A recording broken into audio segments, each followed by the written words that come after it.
My name is James Williams Jr. This is Comfort Habit number 2, and in this month, my grandmother Marie Davenport now, her birthday is coming up real soon, so I want to give a little special thing about her. This is her next to my father's mother on in the wheelchair is my father's mother, and then this side over here is my mother's mother. All right, so to my grandma Marie and my grandma Bay. First, let me tell you both how much I love you, even though Bay has passed away a long time ago, and my grandmother Marie is the only living grandmother I have left with her husband, my grandfather, Mr. Davenport. We all know his name. Anyway, uh, Grandma Marie, awesome. Maybe not so much at first when I was a little boy, but as I became a grown man, much more awesome.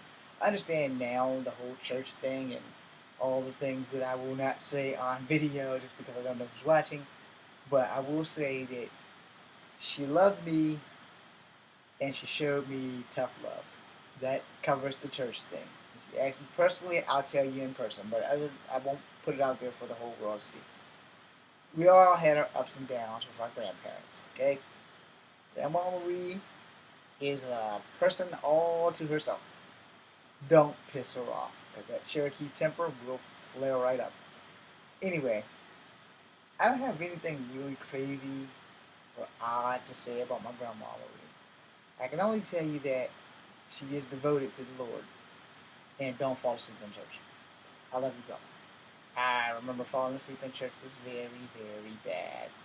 So, in closing on that, I just want you guys to know that, if your grandmother is still alive, you need to love them and cherish them, learn their story so that we'll know where we're coming from, so that we can know where we're going. Grandma Marie has been through some stuff, and Grandma Sarah, which is her mother who raised her, we never really met her actual mother. So we're just going to go with that. Grandma Sarah was a tough cookie, too. She even had an outhouse in Nelson County. Long story. Anyway, Grandma Marie, probably one of the toughest women I know. Loved to educate and loved to be faithful to the Lord. You know, she's always got your back, even when you fuck up. She's got your back.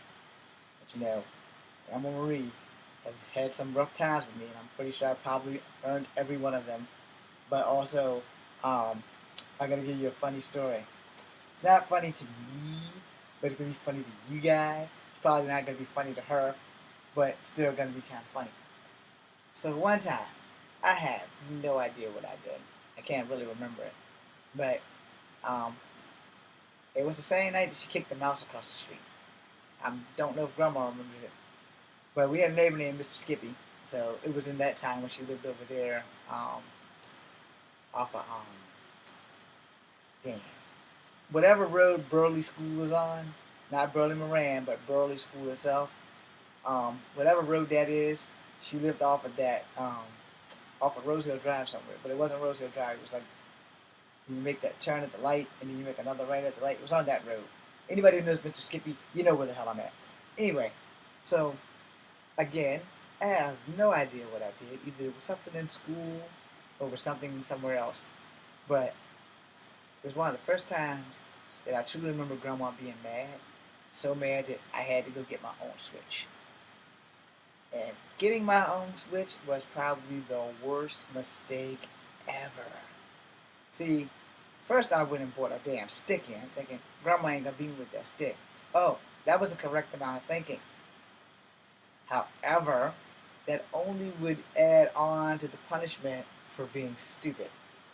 So I went out and got a twig, a really tiny stick about like that, probably about that long. Which was even a worse mistake because the smaller the switch, the less resistance. And I don't know what I did, but I got that ass whooping. I thank you, Grandma, for every ass whooping I ever got because I've never been detained in a police station.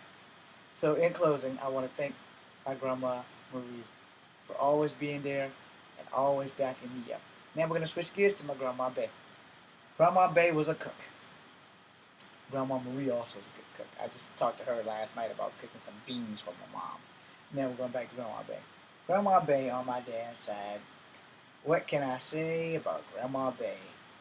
Grandma Bay liked fishing a lot and cooking. And one time, Grandma Bay gave me some pancakes that had corn in it. That might be another reason why I don't like corn. But anyway, they looked like pancakes and they were for breakfast, but apparently it was of a Native American dish of some sort. I don't know. I haven't Googled it. I'm not even going to try to find it because, like I said, I don't like fucking corn. Yeah, I know. You're thinking, oh, well, you're half Native American. You should love corn. That's like saying most Chinese people should love rice. Alright? Or like most Asian people should love rice. And that's like a big fucking stereotype because I've met Asian people who don't fucking like rice. Alright? It's probably because as a kid they were probably all they had to eat too. So fuck you stereotypes, okay? So anyway, I come home one morning from in Smithfield. I wasn't driving anything, we kind of like dropped off or whatever. And there's like Grandma Bay got breakfast and everything, so you can eat and I'm going to work. So Dad went to work. And I sat down and looked at them pancakes, and they was the most prettiest damn pancakes I've ever seen in my damn life. Until I cut them open.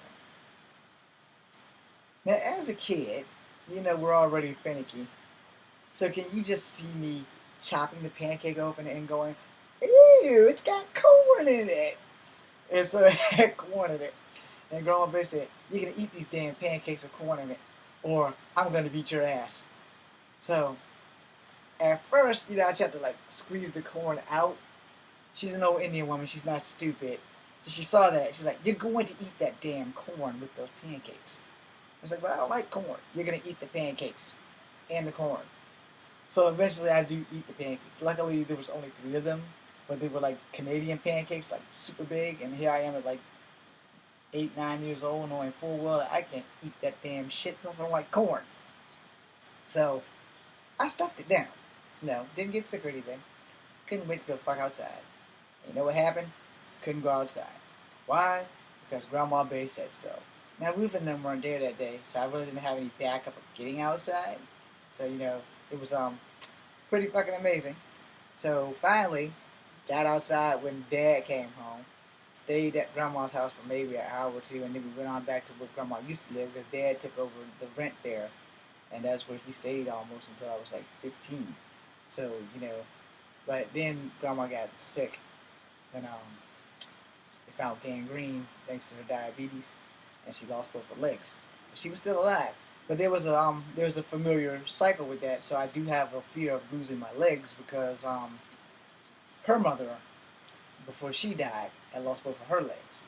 So I don't know if it was like a Native American thing, or if it was a black thing, but it really freaked me the fuck out because, you know, it's not something normal. But, you know, the thing about growing up with these people who have lost limbs and things, you learn to adapt as a child.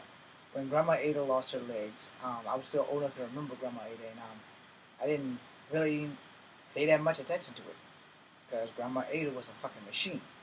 When Grandma Bay lost her legs, she wasn't as much a machine as Grandma Ada, but she still did what she did and let things be said. So, you know, within that, I need to close out, stop making videos because it's like 1:30 and I need to go to hell to bed. Alright guys, thank you for tuning in. And before I do anything else, let me thank all of my supporters. Let me thank you, Grandma Bay. Let me thank you, Grandma Marie. Let me thank you, Aunt Myrrh, Aunt Phyllis, Aunt Bessie, my late Aunt Pee Wee, my late Aunt Teen, most aunt that was the closest to me is my Aunt Ruth. So thank you, Aunt Ruth. And if any aunts that I left off, it wasn't intentionally. It's just that I haven't seen you guys in so long. It's pretty much a give or take. And I got a better way. I'll try this again. My Aunt Teen and Pee Wee are in this picture, but they're also deceased, just like my Aunt Myrrh. So from left to right, my Aunt Teen, my Aunt Myrrh, my late father, my late uncle, my Aunt Ruth, my Aunt Pee Wee, my Aunt Bessie, and my Aunt Phyllis. We call her Mama Gula for obvious reasons. Please don't reach through the screen and choke me, Mama Gula. I am still afraid of you. You're the only aunt that I've ever truly been afraid of. Even at 43, I'm still scared of you. Anyway, and then there's my grandmother. So here's my Uncle Robert Henry. Here's my late father and my late uncle. So to the Williams clan, thank you for accepting me. Thank you for loving me. And to my followers and watchers of Facebook and YouTube, thank you guys for supporting me. I'm 95,000. Have a big day today.